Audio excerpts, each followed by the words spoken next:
السلام علیکم ورحمۃ اللہ وبرکاتہ۔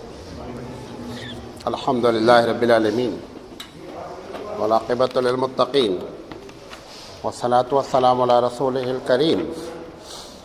اعوذ باللہ من الشیطان الرجیم، بسم اللہ الرحمن الرحیم۔ لقد کان لکم فی رسول اللہ اسوۃ حسنہ۔ محترم حضرات،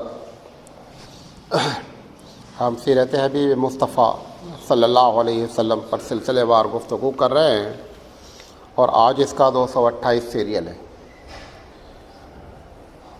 ہم بات اس پر کر رہے ہیں کہ اللہ کے رسول صلی اللہ علیہ وسلم نے بچوں کے ساتھ کس طریقے سے شفقت اور ان کی تربیت کا کیا نظم فرمایا۔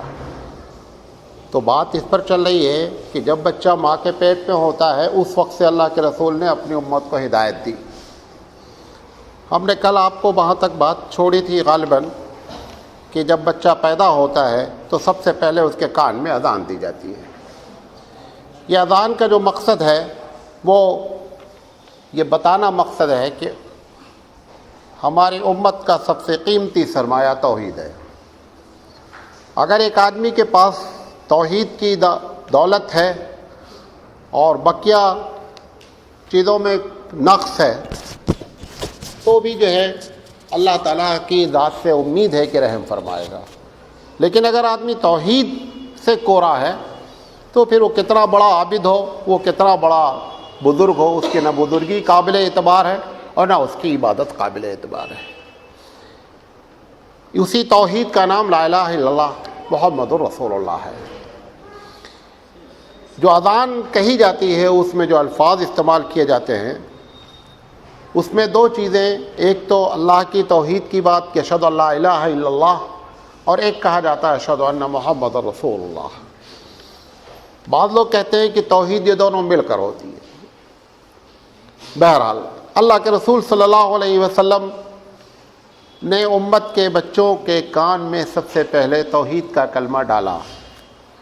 افسوس اس بات کا ہے کہ اس وقت جس وقت آپ زندگی گزار رہے ہیں دنیا میں، اور خاص کر Hindustan, Pakistan, Bangladesh, Sri Lanka, Burma, Singapore, Thailand, Hong Kong, یہ جو پورا خطہ ہے، اس خطے میں سب سے زیادہ اللہ کے رسول کے فرمان کی نافرمانی ہوتی ہے۔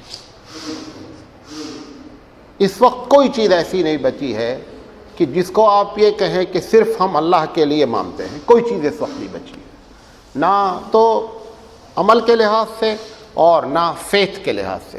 دونوں میں فرق ہوتا ہے۔ فیتھ سمجھتے عقیدہ، نہ عقیدے کے لحاظ سے کوئی چیز ایسی رہ گئی جو صرف اللہ کے لیے رہ گئی ہو، اور نہ عمل کے لحاظ سے کوئی چیز ایسی رہ گئی کہ آپ یہ کہتے ہو کہ یہ کام ہم صرف اللہ کے لیے کرتے ہیں۔ اللہ کے لیے جو ہم کام کرتے ہیں اس میں 8 بنیادی چیزیں ہیں، اور بھی ٹھیک ہیں لیکن 8 بنیادی چیزیں ہیں۔ اس 8 بنیادی چیز میں اللہ کے لیے احترام سے کھڑے ہونا، جو آپ نماز میں کھڑے ہوتے ہیں، اب یہ صرف اللہ کے لیے نہیں رہ گیا، قبروں کے لیے بھی ہے، بعض بزرگوں کے لیے بھی ہے، بعض پیروں کی تصویروں کے لیے بھی ہے۔ ان کے سامنے بندہ کھڑا ہوتا ہے۔ اللہ کے لیے رکوع کرنا درکنار ہے، سجدہ ہی ہو رہا ہے، تو نہ رکوع رہ گیا، نہ سجدہ رہ گیا، نہ قیام رہ گیا۔ تشہد، بہت سی قبروں میں آپ جا کر دیکھیں بعض لوگ ایسے بیٹھے رہتے ہیں جیسے تشہد میں بیٹھے ہوئے ہیں، نہ تشہد رہ گیا۔ اب لے دے کر کے بیت اللہ بچا تھا طواف، نہ طواف رہ گیا۔ نظر اللہ کے لیے مانی جاتی تھی، نظر بھی نہیں رہ گئی۔ اچھا، نماز ایک بہت خاص عبادت تھی، باقاعدہ ایک نماز کا نام ہی نماز غوثیہ ہے، باقاعدہ اس کا نام ہی نماز غوثیہ ہے۔ میری سمجھ میں نہیں آتا عبد القادر جیلانی رحمۃ اللہ علیہ کو لوگ غوث العظم کیوں کہتے ہیں؟ غوث العظم تو رب ذوالجلال ہے، سب سے زیادہ مدد کرنے والی ذات کون ہے؟ اللہ ہے۔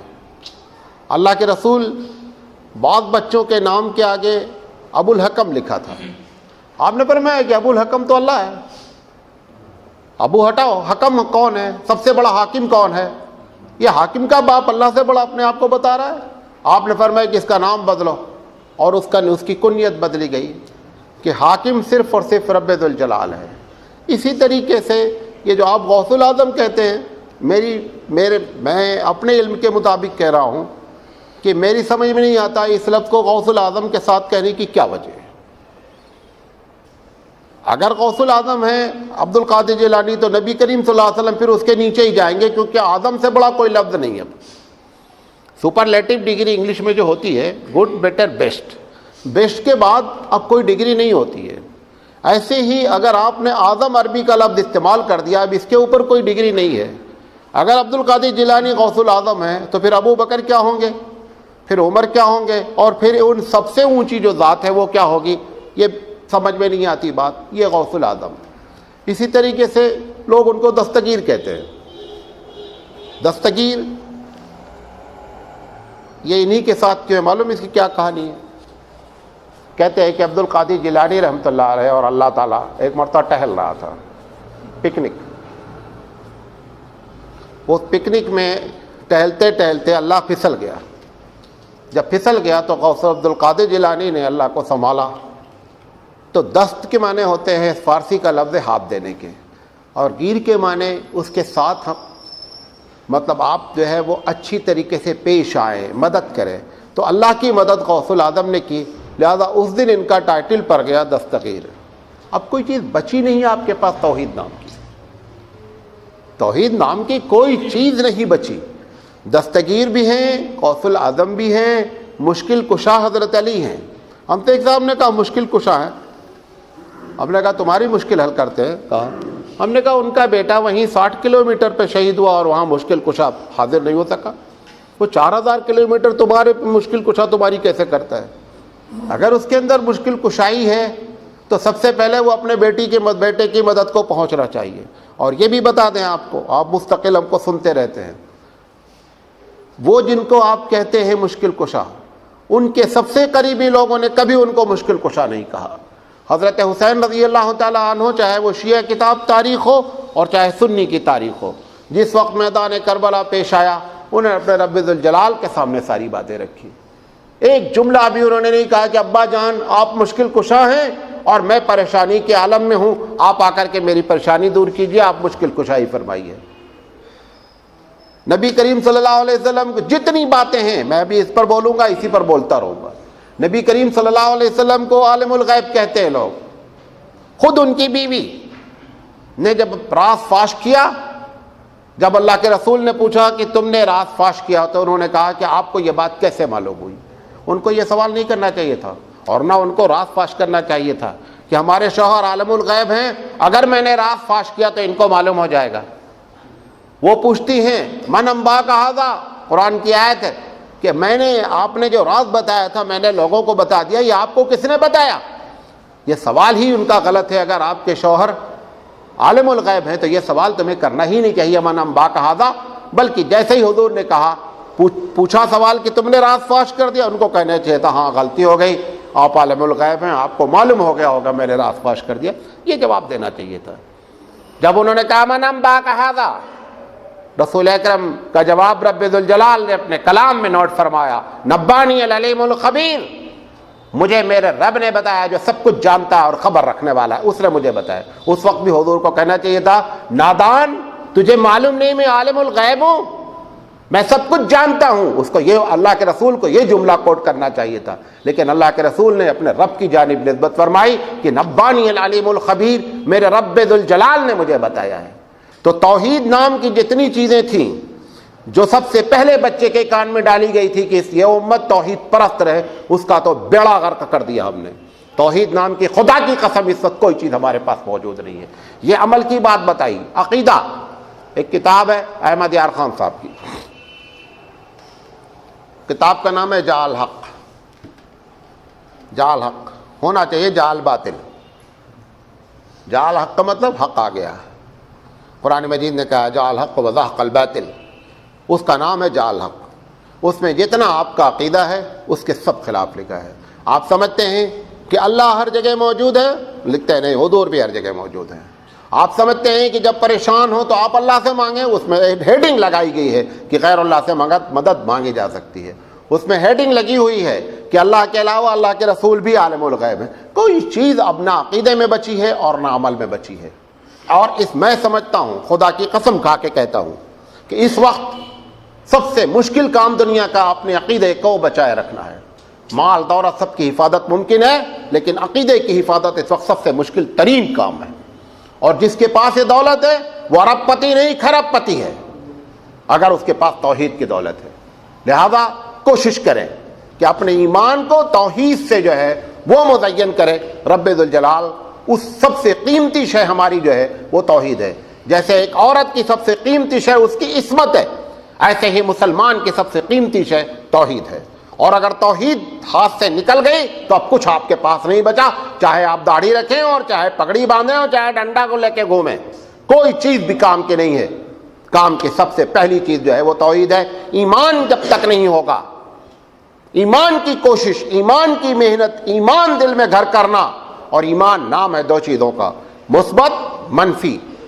صرف اللہ ہے اللہ ہے اللہ ہے، یہ ایمان کا ایک پہلو ہے۔ شروع ہی ہوتا ہے ہمارا کلمہ نیگیٹو سے، لا الہ، کوئی اللہ نہیں ہے، جھگڑا ہی اسی کا ہے۔ اگر اللہ تو صرف اللہ کے رسول پیش کرتے کہ اللہ واحد، اللہ ایک ہے، اس کا کیا اختلاف تھا؟ اس سے تو عبد المطلب بھی اختلاف نہیں کرتے تھے، کوئی نہیں اختلاف کرتا تھا اللہ واحد سے، سب کہتے تھے کہ اللہ ایک ہے۔ لیکن یہ سب کوآرڈینیٹر، سب آرڈینیٹر، یہ سارے کے سارے ان کے جو ہے وہ مددگار موجود ہیں، اور ڈپارٹمنٹ الگ الگ بٹے ہوئے، جھگڑا اس کا ہے، اللہ ایک ہونے کا جھگڑا نہیں ہے۔ اس لیے ہمارا کلمہ ہی شروع ہوتا ہے پازیٹو سے ہی، نیگیٹو سے شروع ہوتا ہے۔ پہلے کہو لا الہ، کوئی معبود نہیں الا اللہ، سوائے اللہ کے، ورنہ یہ کہا جا سکتا تھا اللہ واحد محمد رسول اللہ، اللہ ایک ہے، محمد اللہ کے رسول ہے، سیدھا سا جملہ تھا۔ لیکن نیگیٹو انداز میں اللہ کے رسول صلی اللہ علیہ وسلم نے بچے کے کان میں سب سے پہلے، آپ کے کان میں اذان دی گئی ہے، اس بات کی علامت ہے کہ آپ کو توحید کا دامن دنیا میں تھامے رہنا ہے۔ مشکلیں آ سکتی ہیں، پرابلمس ہو سکتی ہیں، سامنے والے دلائل دے سکتا ہے، دلیل جو ابلیس نے بھی دی تھی اللہ کو، یہ بات یاد رکھیں۔ ہر چیز کی دلیل دے دینا اس بات کی دلیل نہیں کہ دلیل صحیح ہے، کسی چیز کی دلیل دے دینا اس بات کی دلیل نہیں ہے کہ دلیل صحیح ہے۔ دلیل کو جانچا جائے گا اللہ اور اس کے رسول کی کسوٹی پر۔ ہم ابھی بامبے میں ایک صاحب تھے، انہوں نے کہا کہ میں سن نہیں رہا تھا تو وہ ایک صاحب سے بات کر رہے تھے، لیکن انہیں معلوم تھا کہ یہ مولانا احمد سراج صاحب ہمارے قریبی رشتہ دار بھی ہیں۔ کہنے لگے کہ میں ایک واقعہ عجیب و غریب سنانا چاہتا ہوں۔ میں بہرا آدمی، میں مشین نکال کے بیٹھا ہوا تھا، تھوڑا تھوڑا مجھے آواز آ رہی تھی۔ انہوں نے کہا کہ میں ایک پولیس والے سے ملا، مرزا پور کا واقعہ ہے کہ وہاں پر پولیس والے نے ایک صاحب سے کہا کہ جو تم نے فاتحہ دلائی ہے، یہ سامان، یہ جو کھانے کا سامان ہے یہاں سے اٹھاؤ۔ تو اس نے کہا کہ یہ سامان وہ اٹھائے گا جس کے لیے فاتحہ دلائی گئی، میں نہیں اٹھاؤں گا، پولیس والے سے کہا۔ ابھی اس پر سوالوں ہزاروں ہو سکتے ہیں، وہ وہاں پہ فاتحہ دلانے کی کیا ضرورت چھوڑ، بہرحال انہوں نے جو نقل کیا۔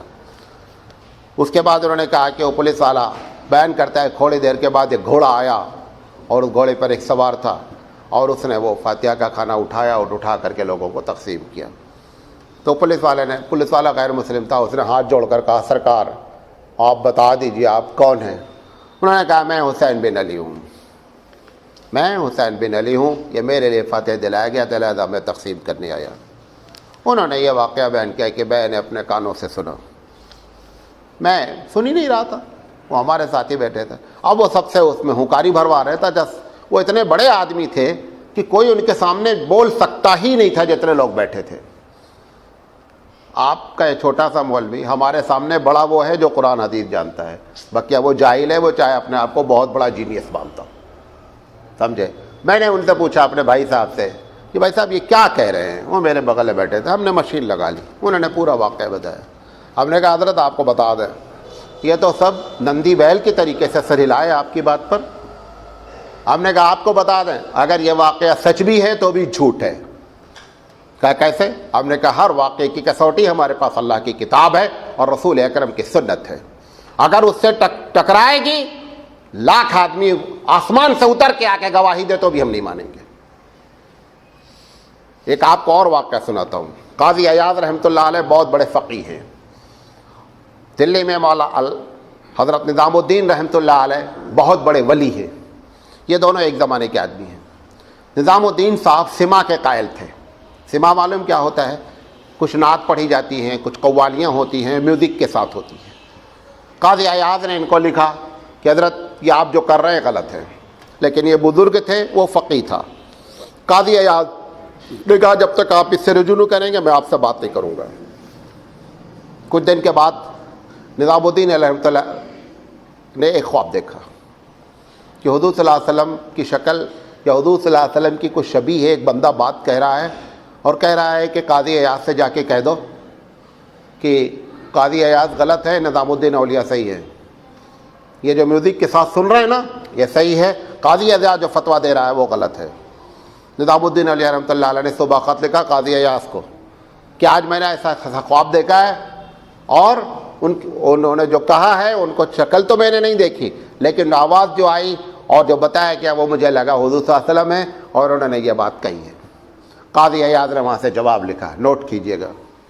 قاضی ایاز نے کہا نظام الدین اولیاء رحمۃ اللہ علیہ کو کہ تم جس نبی کے خواب کی بات کرتے ہو ہم اس زندہ نبی کی بات کرتے ہیں، جس نے میوزک کو حرام قرار دیا ہے میں اس نبی کی بات کرتا ہوں، اور تم خواب کی بات کرتے ہو۔ بیداری کی بات کبھی بھی خواب کی بات پر ہمیشہ اونچی رہتی ہے، تم اپنی جگہ جو کچھ بھی کہتے ہو پھر بھی غلط ہے۔ اب جب نظام الدین اولیاء رحمۃ اللہ علیہ کے پاس خط پہنچا قاضی ایاز کا تو نظام الدین اولیاء رحمۃ اللہ علیہ نے کچھ بھی سمجھا ہو کہ وہ خواب غلط تھا یا ہم بہکائے گئے، انہوں نے اپنے بات سے رجوع کیا کہ میں اب تک غلطی کرتا رہا۔ قاضی ایاز کو خط لکھا کہ میں اپنی غلطی سے رجوع کرتا ہوں، یقینی بات ہے کہ میوزک کے ساتھ نعت یا غزل سننا وہ ناجائز ہے۔ قاضی ایاز نے کہا کہ میں آپ کی ملاقات کے لیے آنا چاہتا ہوں، کیونکہ ان کی کوئی ذاتی لڑائی نہیں تھی۔ وہاں سے جب آنے لگے تو بتا دیا میں فلاں دن آؤں گا، تو قاضی ایاز رحمۃ اللہ علیہ کے آنے سے پہلے نظام الدین اولیاء رحمۃ اللہ علیہ نے دربان سے کہا کہ قاضی ایاز اگر آئیں تو پگڑی اپنی بچھائی، کہا بولنا اس پر چڑھ کر آئے، اس کا درجہ اتنا بڑا ہے، وہ فقیہ ہے، میں بزرگ ہوں اپنی جگہ لیکن وہ فقیہ ہے، میری پگڑی پر چڑھ کر کے آئے گا وہ بولا۔ قاضی ایاز پہنچے تو دیکھا پگڑی بچھی ہوئی ہے۔ دربان نے کہا حضرت اس پر چل کے چلنا ہے حضرت کے دربار تک۔ انہوں نے کہا میں اتنا بڑا بے ادب نہیں ہوں، میں نہیں چلوں گا۔ کہا انہوں نے کہا اگر نہیں چلے تو روکنا، آ کر مجھ سے بتانا۔ نظام الدین اولیاء کو جا کر بتایا کہ حضرت وہ چلنے کے لیے تیار نہیں ہے، ان سے جا کر کے کہو۔ نظام الدین نے کہا قاضی سے جا کر کے کہو یہ میرا حکم ہے، اور حکم جو ہے وہ ادب کے اوپر ہوتا ہے، یہ اصول ہے الحکم فوق الادب۔ تب قاضی ایاز اس پگڑی پر چل کر گئے۔ کسوٹی قرآن اور حدیث ہوتی ہے، کسوٹی نہ خواب ہوتا ہے اور نہ کسوٹی کسی کا آسمان سے اترنا ہوتا ہے۔ آپ کے اللہ کے رسول کے زمانے کی بات ہے، بخاری کی روایت ہے، اللہ کے رسول سے بڑا دنیا میں کوئی بزرگ اب تک گزرا نہیں ہے، یاد رکھیں اس بات کو۔ اللہ کے رسول کے سامنے مدینے میں ایک پدی کا شوروا 13-14 سال کا لڑکا حضور کے سامنے کرامت دکھلا رہا ہے۔ آپ اندازہ کریں، حضور صلی اللہ علیہ وسلم جا رہے ہیں، حضرت عمر رضی اللہ تعالیٰ عنہ اس کے بچپن کا بھی واقعہ تھا، یہ حضور صلی اللہ علیہ وسلم اس کے بارے میں بتایا گیا، حضرت عجیب عجیب بات کرتا ہے، تو انہوں نے کہا ٹھیک ہے دیکھیں گے۔ ایک دن وہ کھیل رہا تھا، جا کر کے اس کے پیچھے تھپ سے مارا، کہا کیا بات ہے؟ کہتا ہے جب پلٹا تو دیکھا حضور ہے۔ کہا تو گواہی دیتا ہے میں اللہ کا رسول ہوں؟ حضور نے فرمایا، وہ بچہ 14 سال کا معلوم حضور سے کیا بولتا ہے، کیا تم گواہی دیتے ہو میں اللہ کا رسول ہوں؟ اس بچے کی روحانی لحاظ سے حضور کے سامنے کیا حیثیت ہے؟ اس نے کہا آپ گواہی دیتے ہیں میں اللہ کا رسول ہوں؟ اللہ کے رسول نے کہا میں ہر اس شخص کی گواہی دیتا ہوں اللہ کا رسول ہو جو اس کا سچا رسول ہے، اور مجھے معلوم ہے کون سچا رسول ہے۔ تو حضور نے پوچھا کہ تیرے پاس کیا ہے جو لوگ تجھے گھیرے رہتے ہیں اور تو کرامتیں دکھلاتا ہے؟ کہا میرے پاس ہے چمتکار ہے، میں چمتکاری دکھلاتا رہتا ہوں، میرے پاس کچھ لوگ قبضے میں ہیں، وہ باتیں بتاتے ہیں میں لوگوں کو بتاتا ہوں۔ 14 سال کا بچہ ایسے بات کر رہا ہے اس رسول کے سامنے جس کا روب آپ فرماتے ہیں کہ 4 کلومیٹر دور جاتا تھا، وہ آمنے سامنے بچہ حضور کی آنکھ میں آنکھ ملا کر کے بات کر رہا ہے۔ اس نے کہا اچھا تیرا جو بتانے والا ہے بتا میرے دل میں کیا، میں ایک بات سوچتا ہوں۔ کہا اپنے دل میں تم ایک بات سوچو میں بتاؤں گا کیا ہے۔ حضور نے کہا اچھا میں نے سوچ لیا۔ کہا آپ نے جو سوچا ہے نا وہ دکھ ہے، دکھ۔ حضور نے سوچا تھا سورہ دخان، یہ وہاں تک پہنچا۔ حضور نے فرمایا کہ تو اتنا ہی پہنچ سکتا ہے، لیکن حضور صلی اللہ علیہ وسلم نے اس کی اتنی کرامت دکھلانے کی وجہ اس کو لفٹ نہیں دیا، کیونکہ اس کی باتیں قرآن حدیث کے خلاف تھی۔ کرامت اگر بزرگی کی دلیل ہے تو خدا کی قسم اس زمین کا سب سے بڑا بزرگ دجال ہوگا. دجال سے زیادہ بزرگی اس زمین پر کوئی دکھلا نہیں سکتا. وہ اتنی بڑی بزرگی دکھلائے گا. عیسیٰ علیہ السلام تو مردے کو زندہ کرتے تھے, وہ زندے کو مارے گا اور مار کر زندہ کرے گا اور کہے گا دیکھ اب مانتا ہے خدا ہوں کہ نہیں ہوں. تو بزرگی اور یہ سب چیزیں ہمارے پاس دلیل نہیں ہوتی. دلیل توحید, قرآن حدیث. اگر حدیث توحید سے ایک بات ٹکرا رہی ہے, وہ کتنا بڑا بھی سچا آدمی ہے تو نمبر 1 کا جھوٹا آدمی ہے. یہ بات یاد رکھیں, توحید توحید ہے. اللہ کے رسول نے ہماری امت, اپنی امت کی نسل کی تربیت فرمائی تھی توحید کے ذریعے. لہذا بچہ جب پیدا ہوا تو سب سے پہلے اس کے کان میں اذان دی گئی, نمبر 1. نمبر 2, کل بات میں نے غالباً یہ بتائی تھی, مجھے یاد نہیں ہے, کہ یہ بتانا مقصود ہے کہ اے بچے تیری نماز جنازہ تیار ہے. اذان دی گئی, پھر بائیں کان میں اقامت کہہ دی گئی. اب امام آئے گا, آ کر بولے گا اللہ اکبر. نہ اذان ہوگی نہ اقامت ہوگی, کیونکہ اذان اور اقامت دونوں تمہاری کہی جا چکی ہے. تیسری بات اس میں بتانا چاہتا ہے کہ اس زمین پر سب سے افضل عمل نماز ہے. یاد رکھنا, نماز سے افضل عمل اس زمین پر کوئی نہیں ہے.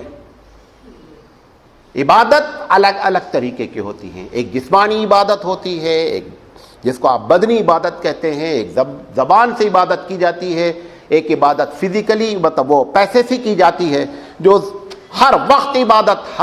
ابھی ایک آدمی روزہ مسلمان ہوا, سب سے پہلی چیز جو اس کے اوپر فرض ہوگی 24 گھنٹے کے اندر وہ کیا ہوگی؟ نماز ہوگی. لہذا یہ اذان دے کر کے اللہ کے رسول نے انڈیکیشن دیا کہ سب سے افضل ترین عبادت کون سی عبادت ہے؟ وہ نماز ہے, کیونکہ اذان سائن ہے نماز کی. لہذا اللہ کے رسول نے اپنی امت کی نسل کی تربیت توحید سے فرمائی اور عمل میں نماز کو مقدم رکھا. لہذا نماز سے کسی قسم کی کوتاہی نہیں ہونی چاہیے. اتنے بڑے بڑے نادان ہیں. ہمارے گاؤں کے قریب میں ایک صاحب قبر پر پکی قبر کروا رہے ہیں. میں نے ان کو سمجھانے کی کوشش کی. انہوں نے کہا مولانا یہ بتاؤ کہ نماز پڑھ کر آج تک کوئی جنت میں گیا ہے؟ وہ کہہ رہے ہیں نماز پڑھ کر آج تک کوئی جنت میں گیا ہے. ہم نے کہا اب تک کتنے آدمی جنت میں گئے ہیں؟ تمہارے پاس ریکارڈ ہے؟ بھئی جنت میں بھی گیا ہی نہیں ہے تو تم یہ کیسے کہہ رہے ہو نماز پڑھ کر کتنے آدمی جنت میں گئے ہیں؟ یہ تو آخرت میں بات معلوم ہوگی کہ نماز پڑھ کر جنت میں کوئی گیا یا نہیں گیا. تم ابھی سوال کر رہے ہو. ہم نے کہا گئے کتنے, تمہارے پاس کتنے کا ریکارڈ ہے بتاؤ کہ جو گئے ہیں وہ جنت میں نماز پڑھنے کے علاوہ گئے ہیں. بے تکی باتیں لوگ کرتے ہیں. اصل میں جب انسان کا گھوم جاتا ہے نا تو پھر کوئی چیز کام نہیں کرتا ہے. بہرحال ہم بات کر رہے ہیں پیدا ہونے والے بچے کے بارے میں, ٹھیک ہے. آج تھوڑا سا ہم جو ہے آؤٹ آف لائن چلے گئے. واقعات ہم سناتے نہیں ہیں لیکن مجبوراً سنانا پڑا آپ لوگوں کو, تاکہ آپ لوگ بھی اصل میں واقعات سننے کے زیادہ مزہ آتا ہے نا, بہت غور سے سنتے ہیں. جب قرآن حدیث کی بات کرتے ہیں تو نیند آنے لگتی ہے, جب واقعات کرتے ہیں تو خوب چٹپٹا لگتا ہے. اچھا, دوسری چیز, جب بچہ پیدا ہوتا ہے تو پیدا ہونے کے بعد سب سے پہلا کام تو اذان ہو گیا. اس کے بعد اللہ کے رسول نے فرمایا کہ اس کا نام رکھو. نام کے سلسلے میں آپ نے 2 چیزیں ہیں. ایک تو ہوتا ہے کہ نیگیٹو انداز میں منع کر دیا گیا کہ آپ نے فرمایا کہ ایسے نام نہیں رکھو جس کے معنی الٹے نکلیں, ایسے نام سے پرہیز کیا جائے. آپ نے فرمایا کہ پھر اچھے نام رکھو. پھر آپ نے اس میں ایک اور چیز فرمائی کہ اچھے ناموں میں اللہ کو پسندیدہ کیا نام ہے. جیسے آپ صلی اللہ علیہ وسلم فرمایا کہ عبداللہ, عبد الرحمن, حارث اور حمام, یہ 4 نام ایسے ہیں جو اللہ تعالیٰ کو پسندیدہ ہیں, جس میں عبد الرحمن اور عبداللہ ٹاپ پر ہیں. میں نے ایک صاحب سے کہا, انہوں نے کہا اللہ کے رسول نے خود اپنے بیٹے کا نام عبداللہ نہیں رکھا یا عبد الرحمن نہیں رکھا. ہم نے کہا 2 بیٹے ہوئے, اگر ایک کا عبداللہ رکھ دیتے ایک کا عبد الرحمن رکھ دیتے تو پوری دنیا کیا کرتی؟ سارے لوگ کہتے حضور نے چونکہ نام رکھا عبداللہ عبد الرحمن, لہذا اب ہم کوئی دوسرا نام رکھے گی نہیں, تو پوری دنیا عبداللہ عبد الرحمن ہو جاتی, معاملہ بہت بڑا ٹیڑھا ہو جاتا. اللہ کے رسول نے جان بوجھ کر کے عبداللہ عبد الرحمن, حالانکہ ایک کا نام عبداللہ رکھا انہوں نے, دوسرے کا جان بوجھ کر نہیں رکھا گیا کہ اگر یہ دونوں نام رکھ دیے جائیں گے نتیجہ یہ نکلے گا کہ سارے نام لسٹ سے خارج ہو جائیں گے. اس لیے اس میں بھی اس نبی نے ہم تر رحمت فرمائی کہ اگر پورے مارکیٹ میں عبداللہ عبد الرحمن گھومیں گے تو پھر مولانا سراج وغیرہ کو کہاں لوگ پوچھیں گے. کتنا بڑا مسئلہ ہو جائے گا پکارنا. لہذا اس وجہ سے اللہ کے رسول نے، لیکن یہ بات طے ہے کہ اب آج تو جو ہماری عورتیں ہوتی ہیں چونکہ فلمیں دیکھتی ہیں ماشاءاللہ اور ناولیں پڑھتی ہیں، تو جب فون آتا ہے، سینکڑوں فون آتا ہے، مولانا نیا نام بتائیے گا، ایک دم نیا نام فریش۔ ہم نے کہا بھائی پہاڑ رکھ دو، کوئی نہیں رکھتا، ایک دم نیا نام ہے، کوئی نہیں رکھتا۔ کبھی 1-8% لوگ ایسے پوچھتے ہیں کہ مولانا ایسا نام بتاؤ جو اسلامی ہو، ایسا نام بتاؤ جو اللہ کے رسول کو پسند ہو، ایسا نام ہے جو اللہ کو پسند ہو۔ یہ نہیں، نیا نام بتائیے ایک دم، اور چھوٹا بھی رہنا چاہیے اور کہنے میں آسان بھی ہونا چاہیے۔ 3 اس کی کنڈیشن ہوتی ہے۔ تو ہم نے کہا کہنے میں آسان کا کیا مطلب ہے؟ انہوں نے کہا اڑے نہیں ہو ڈا۔ ہم نے جب پہاڑ، انہوں نے کہا اس میں اڑے آتا ہے، ڈال نہیں رہنا، اڑے نہیں رہنا، ایسے ایسے نام پوچھے جاتے ہیں۔ یہ سب وہ کتابوں کے اور وہ مووی کے اثرات ہوتے ہیں جو ہماری ذہنیت کو خراب کرتے ہیں۔ تو وہ نیا اللہ کے رسول نے وہ نام کیوں رکھوایا؟ اچھا، اس کی وجہ بتا رہا ہوں۔ وہ بھی آپ نے اپنی امت کے لوگوں پر یہ تربیت فرمائی۔ آپ نے فرمایا، اس پر تمہارے بہت سے اکابرین کی بھی رائے ہے کہ نام کے اثرات انسانی زندگی پر مرتب ہوتے ہیں، اور اچھے نام سے نیک فعالی لینا بھی شریعت پہ جائز ہے۔ مثال کے طور پر بجلی بن نہیں رہی ہے، ایک صاحب بنا رہے ہیں کوئی ایک چیز، سمجھ میں نہیں آ رہا، اتنے میں ایک صاحب آ گئے، ان کا نام ہے سہل۔ اب میں نے دیکھ کر کہا اچھا سہل صاحب آ گئے، اب معاملہ انشاءاللہ سہل ہو جائے گا، یا سہیل صاحب آ گئے، میں نے کہا سہیل بھائی اب آپ آ گئے نا، معاملہ جو ہے وہ آسان ہو جائے گا۔ اس قسم سے میننگ لینا اسلام میں جائز ہے۔ اس لیے جب آپ اچھا نام رکھیں گے تو یقینی بات ہے، اب آپ نے نام ہی ایک آدمی کا رکھ دیا شیطان، وہ جب آئے گا تو آدمی نیک فعالی اس سے لے ہی نہیں پائے گا۔ اچھا، دوسری طرف اللہ کے رسول نے بعض ایسے نام سے منع فرما دیا کہ اگر آپ نے وہ نام کریں گے تو بچے کے اوپر بہت سائیکولوجیکل غلط اثر پڑے گا۔ مثال کے طور پر آپ نے 4 نام بتایا کہ یہ نام نہیں رکھا کرو۔ افلاح کے معنی سب سے زیادہ کامیاب ہونے والا۔ اب ایک آدمی کا نام افلاح ہے، میں نے پوچھا بھائی افلاح ہے وہاں؟ آپ نے کہا مولانا افلاح نہیں ہے۔ میں نے معنی نکالا کہ اس کا مطلب یہاں کامیابی نہیں ہے۔ اب ہم نے اگر جملہ بول دیں گے تو اس بچے کے اوپر نفسیاتی طور پر اثر پڑے گا کہ وہ بچہ سوسائٹی میں جو ہے نا اپنے آپ کو ہمیشہ انڈر پریشر رہے گا۔ لہذا آپ نے افلاح ہے، یسر ہے، یا آسان کے معنی میں، یا رباح فائدے کے معنی میں، ایسے 3-4 نام کو آپ نے کیا ہے منع فرمایا۔ حالانکہ میننگ کے لحاظ سے اچھے نام ہیں لیکن نیک فعالی لینے کے لحاظ سے برے نام ہیں۔ اسی طرح مرہ کے معنی کڑوا، ایسے نام سے آپ نے فرمایا۔ حضرت عمر رضی اللہ تعالیٰ عنہ کی ایک بیٹی تھی، ایام جاہلیت میں انہوں نے نام رکھا تھا آسیہ، گناہ کرنے والی۔ حضور جب آئے، حضرت عمر اسلام لائے تو بیٹی کا تعارف کرایا، یہ میری بیٹی آسیہ ہے۔ ایک آسیہ حمدہ سے ہوتا ہے، وہ فرعون کی بیوی ہے، وہ بڑی نیک عورت ہے، وہ عین سے نہیں ہے، یہ یاد رکھیں، وہ حمدہ سے ہے، سمجھے نہیں، مد لگا رہتا ہے، وہ آسیہ ہے۔ یہ آسیہ ہے عین سے۔ آسیہ کے معنی عصایاسی کے معنی نافرمانی کرنا ہوتا ہے، تو نافرمانی کرنے والی حضور صلی اللہ علیہ وسلم نے فرمایا نہیں، اس کا نام آج سے جمیلہ ہوگا۔ آپ نے چینج جو کیا نام اس کا، تو آپ نے کیونکہ اس سے اس بچے کے اوپر اثر نفسیاتی طور پہ پڑتا ہے، اور جو نام ہوتے ہیں اس نام کا بھی اثر ہوتا ہے۔ جس علاقے میں آپ رہتے ہوں، جس جگہ پر آپ رہتے ہوں، جیسے موسم کا اثر ہوتا ہے، موسم کا اثر ہوتا ہے۔ اگر ایک آدمی اونٹ چرانے والا ہے، ہمیشہ اونٹ چراتا رہتا ہے، تو مزاج کا سخت ہوگا، ایک دم سخت ہوگا۔ اگر بکری چرا رہا ہے تو بہت نرم مزاج کا ہوگا۔ اس پر ابن خلدون نے پوری بڑی بحث کی ہے کہ تہذیب اور رہائش اور جس کے ساتھ آپ رہتے ہیں وہ کیسے اثرات مرتب کرتے ہیں۔ لہذا نام کے بارے میں کہ جب آپ پیدا ہوگا بچہ تو نام رکھا جائے گا، نام رکھنے میں احتیاط کیا کرنا ہے کہ اچھا نام رکھیں۔ اچھے سے مراد یہ ہے کہ اس کے میننگ اچھے ہوں، اسلامی نام ہو۔ بعض نام اسلامی ایسے بھی ہیں کہ جن کی کوئی میننگ نہیں ہے، بعض صحابہ کے نام ایسے ہیں، بعض اور بھی، وہ ان ناموں کو بھی رکھا جا سکتا ہے، لیکن شرط یہ ہے کہ ان کی میننگ خراب نہیں ہونی چاہیے۔ ایک ہوتا ہے کہ میننگ لیس ہے، ایک ہوتا ہے کہ معنی ہی خراب ہے۔ اگر معنی خراب ہے تو نہیں رکھا جائے گا۔ جیسے آپ نے فرمایا حرب نام نہیں رکھے، لڑائی، حرب کے معنی جنگ نام نہیں رکھے، تو یہ دوسرا احسان بچے پر یہ کیا کہ اس کے نام کی صحیح ترتیب ہو.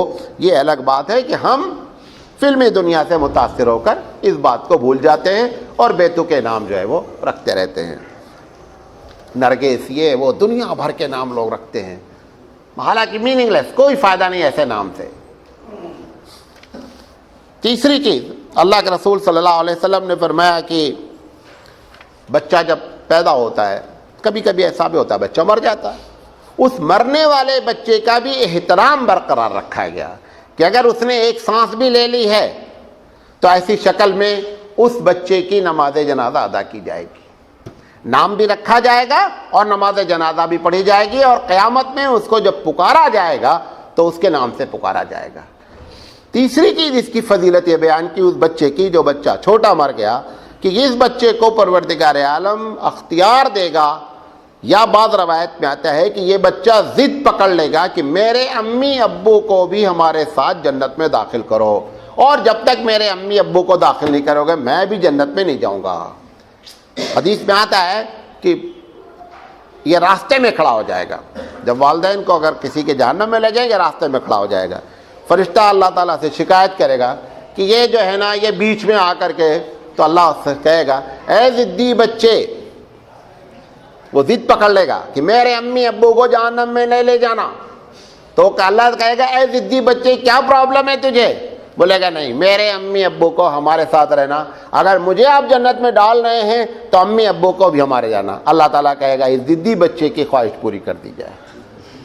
تو اس بچے کو جو گرچہ اس نے دنیا کا انجوائمنٹ نہیں کیا، لیکن اتنا بڑا انجوائمنٹ اس کو آخرت میں دیا گیا کہ وہ اپنے ماں باپ کو بھی نکالنے کا باعث بنے گا.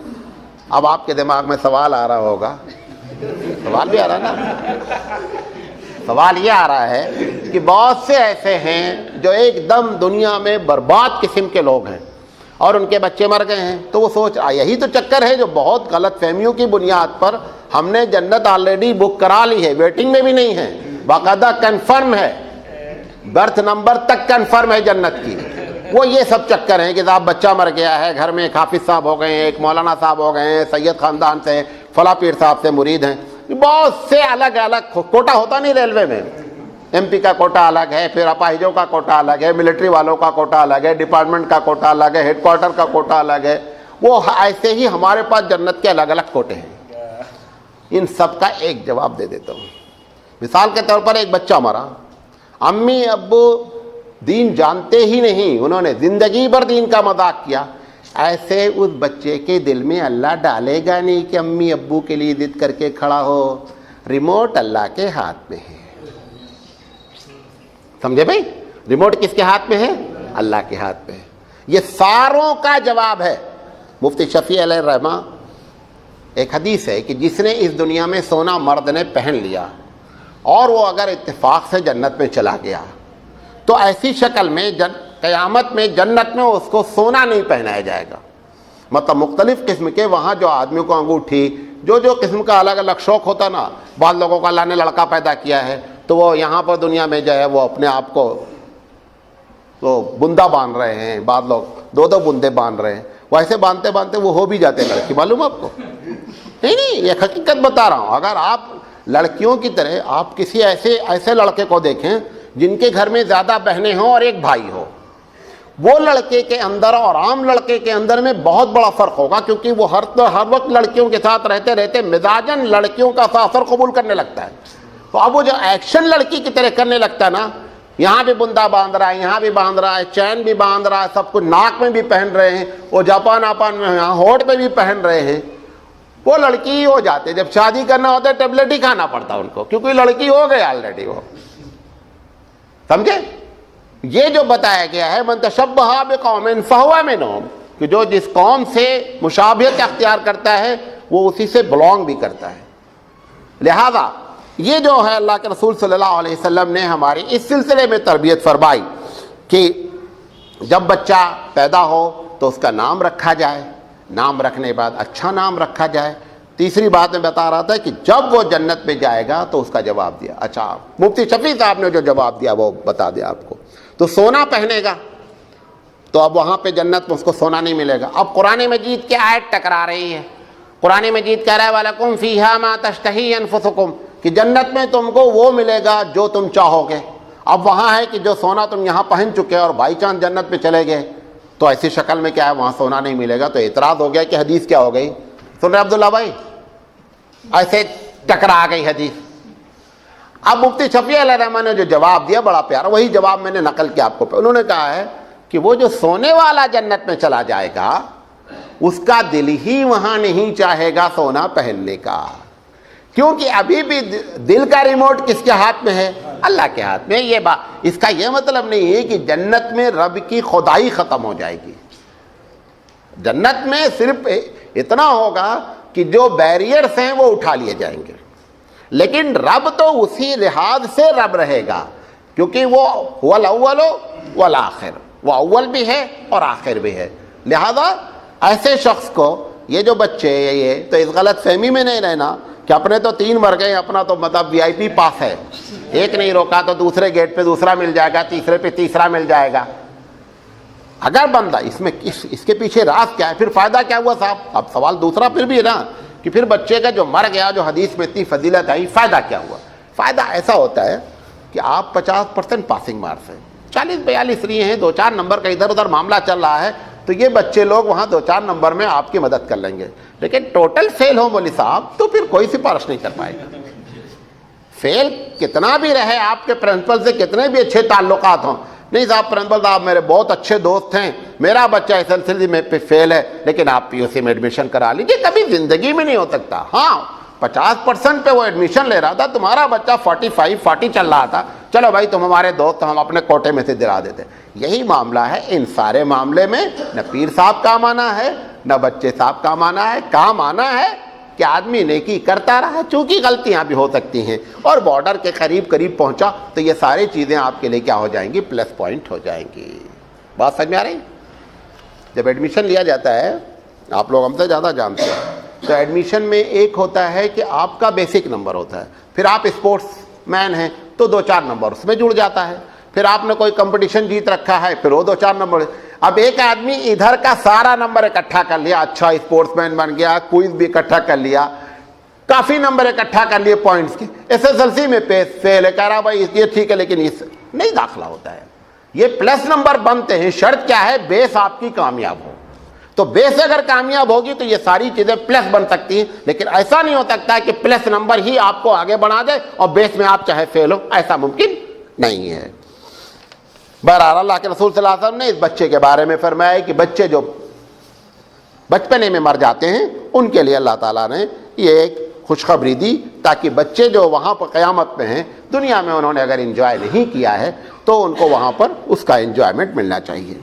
اچھا, آخری بات کہہ کر کے دیکھیں, جب بچہ پیدا ہوا, مثال کے طور پر آج پیدا ہوا, کل عید ہے, آپ کو معلوم ہے اگر ایک دن پہلے بھی بچہ پیدا ہو گیا, دوسرے دن آپ صدقہ فطر نکالیں گے, اس بچے کا بھی صدقہ فطر نکالا جائے گا, کیونکہ صدقہ فطر نکالنے سے آدمی کا صدقہ ہوتا ہے, اسی لیے اس کا نام صدقہ ہے. گرچہ اس نے روزہ نہیں رکھا, صدقہ فطر کا جو اصل مقصد ہے کہ روزے میں جو شارٹیج ہوئی ہے صدقہ فطر کے ذریعے کور ہو جائے, اور مقصد یہ ہوتا ہے کہ غریب بھی ہماری خوشی میں شامل ہو جائے.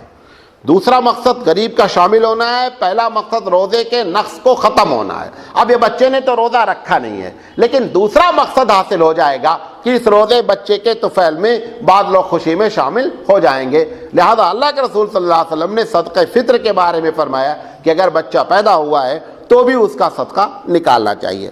نبی کریم صلی اللہ علیہ وسلم بچوں کی دلجوئی کرتے تھے. کبھی کہ بھائی ہم لوگ اپنے بچوں کو چڑھاتے نا, ایسا زبان نکالتے ہیں, آپ چڑھانے کی نیت سے نہیں, معلوم نہیں آپ کو اس کے پہلے اللہ کے رسول کبھی کبھی حسن حسین کے سامنے جو ہے نا وہ ایسے زبان کرتے تھے, تو وہ آپ کی زبان بہت سرخ تھی, تو وہ بچہ جو ہے نا وہ سرخی کی طرف دوڑتا تھا. جب وہ دوڑتا تھا تو اللہ کے رسول اپنی زبان اندر کر لیتے تھے. یہ کیا ہے کہ اس بچے کو خوشی پہنچانا مقصد ہے, سمجھے نہیں؟ تو اب اس کے پہلے تو آپ نے جو زبان نکالی اس کا ثواب نہیں ملے گا. اگر آج جاننے کے بعد اب نکال کے چھوٹے بچوں سے کھیلیں گے تو آپ کو ثواب ملے گا. شرط یہ ہے کہ نیت آپ کی یہ ہونی چاہیے. اللہ کے رسول نے بھی کبھی کبھی اپنے ساتھ بچوں کے ساتھ ایسا کیا ہے. کئی مرتبہ ایسا بھی ہوا اللہ کے رسول کے ساتھ. بخاری کی ایک روایت ہے کہ ایک صاحب بچہ لے کر کوئی بھی بچہ لے کر آتا تھا تو اللہ کے رسول کے پاس دعائیں بھی کراتا تھا. تو اللہ کے رسول سر پر ہاتھ, عموماً چھوٹے بچوں کے سر پر ہاتھ پھیرتے تھے, دعائیں بھی کرتے تھے. بچے کو لے لیا گود میں, کئی مرتبہ ایسا ہوا کہ بچے نے پیشاب کر دیا. اب آج اگر کوئی حضرت کے بچہ پیشاب کر دے تو حضرت کی ناراضگی اپنی جگہ, ہماری شرمندگی اپنی جگہ. ارے اور میرا بیٹا حضرت کے اوپر پیشاب کر, حضرت کے سب سے بڑے حضرت کے اوپر بھی بچہ پیشاب کیا ہے, وہ بچہ ہے. اللہ کے رسول صلی اللہ علیہ وسلم اس پیشاب کرنے کے باوجود بھی آپ کے چہرے پر کوئی شکر نہیں, بچہ ہے بھائی. اگر وہ سے معلوم ہو جاتا ہے کہ ہم کو پیشاب نہیں کرنا ہے, وہ تو تمہاری طرح ہو جائے گا. تو بچے کا مطلب ہی یہی ہوتا ہے کہ وہ بچہ ہے بیچارہ. اور یہ ایک مرتبہ نہیں ہوا, کئی مرتبہ اللہ کے رسول کے ساتھ ہوا کہ بچہ لیا اور بچے نے کیا کر دیا, کیونکہ پیمپر ہوتا نہیں تھا, بچہ پیشاب کرنا ہی کرنا ہے. تو وہ اب یہ امتحان بھی تھا کہ ایسے یہ سب جان بوجھ کر اللہ نے کرا ہے کہ دیکھو اتنی بڑی ذات گرامی ہے اور ایسی بات ہو رہی ہے لیکن آپ کے چہرے پر کوئی شکر نہیں ہے, آپ ایک نارمل کیجول وے میں لے رہے ہیں کہ بچہ ہے. ایسے ہم کو سکھلایا جا رہا ہے کہ ہم بھی بچوں کے ساتھ, ہم اپنے بچے کے ساتھ ابھی امی ہم کو تھما دیں, بچہ بیوی ہماری پیشاب کر دے, کیا جی تمہیں تمیز نہیں ہے, دیکھو ارے بھائی بچہ ہے, اسے بیوی کو بھی نہیں معلوم تھا کہ اب یہ پیشاب کرنے کا اس کا ٹائم ہے, اور حضرت کو نہیں دو.